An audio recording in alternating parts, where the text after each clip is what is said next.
Please welcome to the stage President and General Manager of Lucasfilm Business, Lewin Brennan. Senior Vice President, General Manager, and Head of ILM, Janet Lewin. Senior Vice President and Executive Design Director of Lucasfilm, Doug Chang. Executive Creative Director and Senior VFX Supervisor, Mr. John Knoll.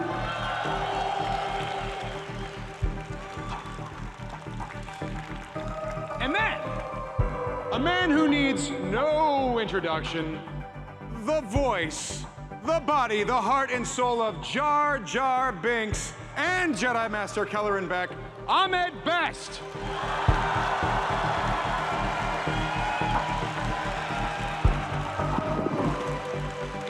Last but not least, Creative Director and Animation Supervisor, Rob Coleman.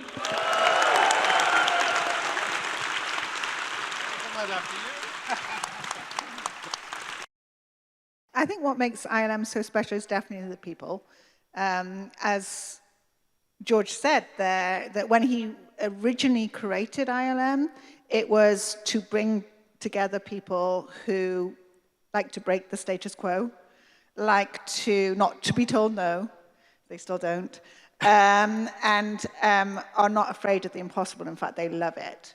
And that's what's still in the DNA of ILM, and there's nothing more rebellious than that, really. As a teenager, I was very inspired by the Star Wars films and felt like, yeah, someday I want to get to a place where I can work on something of that kind of scope and scale. It was just bigger than I had any idea it was going to be. What you'll hear a lot from all of us is there was really no straight path to the Phantom Menace. There was really no straight path to Star Wars. What we had was this incredible passion and desire to make these things. We all have our history with it. We all grew up with it. I grew up with the OG trilogies back in the 70s and 80s.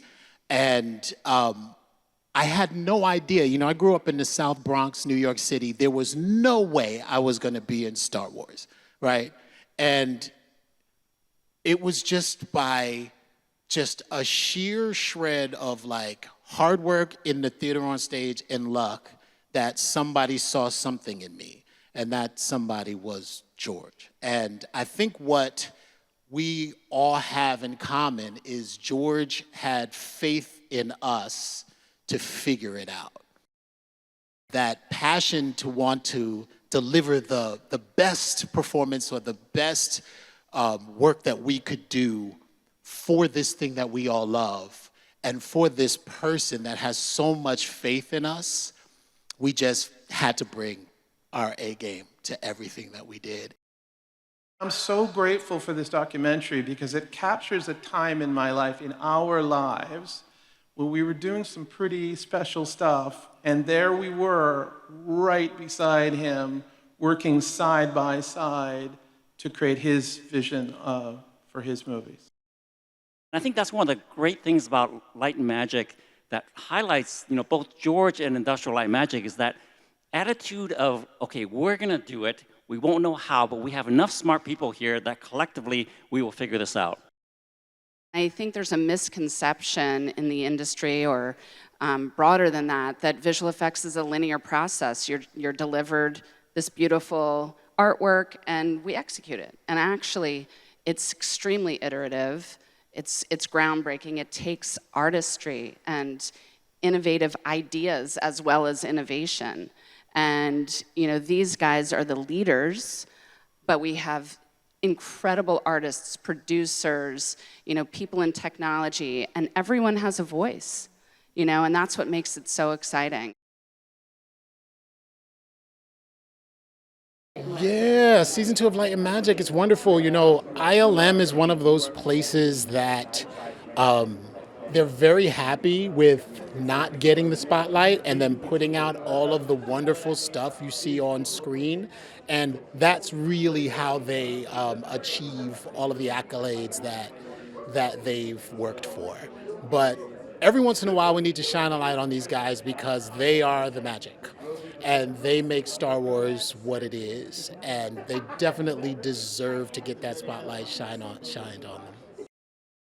Yeah, it's really great. A lot of times we do this work in a vacuum, and we're just crossing fingers hoping the audience loves it. And when you turn around and you see everybody loving it, it makes it all worth it.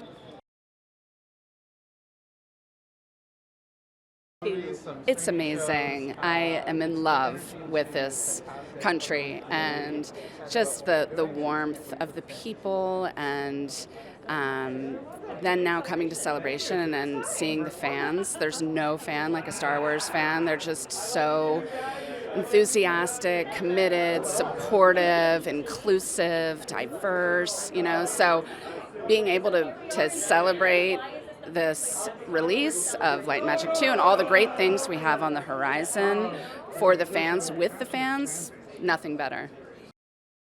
Yeah, I mean, one of my favorite memories on The Mandalorian was when George Lucas came to our volume, which was our LED encased stagecraft volume that Jon Favreau really helped us bring to life. And George came to check it out, and they brought Grogu to him, the puppet, and he was holding it like a proud papa. And it was just like a really incredible moment.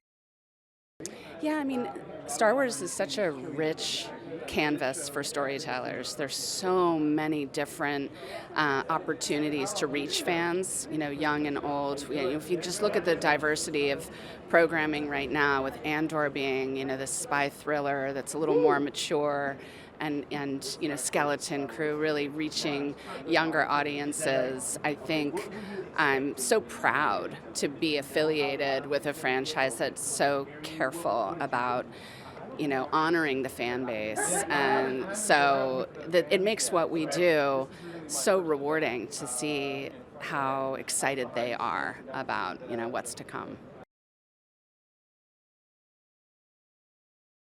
It's a thrill. It's a thrill for me personally because I get to see my younger self working with John, and it takes me into the Wayback Machine. Those memories were in there, and being interviewed by Joe and being able to think back and working with George Lucas, it was an amazing honor, still is. But now to have this time capsule, it's like this time machine for me. And what I love about it is the audience gets to see the personal side, the worries, the insecurities, the realities, the mountain that we had to climb together, and we had hundreds of people with us. So I love that this story is going to get out to the fans. I'll say that the cameras were everywhere when we were working on those films. And for the first week or two, you're very aware that there's a camera watching you the whole time. And it's a little weird, but then pretty quickly you start to just tune it out, and you forget that there's a camera present, and you're just doing the work. And my reaction watching the finished version of the show was, oh yeah, there was a camera there. All kinds of things that I had no memory of having been captured on video were like, oh yeah, okay, I remember that, yeah. It was surprising how often some thing that I thought was just a private thing between a few of us was, oh yeah, they were recording that, yeah, okay. Yeah, I had the same reaction. I knew there was a camera, but I am so happy that you get to see George Lucas teasing me, and me kind of teasing him back in a couple of times, and I had forgotten there was a camera there. But then there's also a really important meeting where I'd asked the camera not to come, and that's when I showed the very first Yoda development shots. And now I'm so incredibly thankful they were there, because their time capsule exists of that actual moment, the real time that I showed him for the first time. Well, it's really energizing to see the fan reactions. It reminds you of why we do what we do. Yeah, we're behind the scenes people. So we do our work, we do the best we can, we're serving the filmmaker we're working with, but ultimately it's for the fans, and there could be separation of months or years while you're working on it, and you say to yourself, oh, it's going to be good, but you don't know until it actually plays with an audience in a room like that, and then you hear the roar, and you're like, yeah, okay. It's good. We're doing good stuff.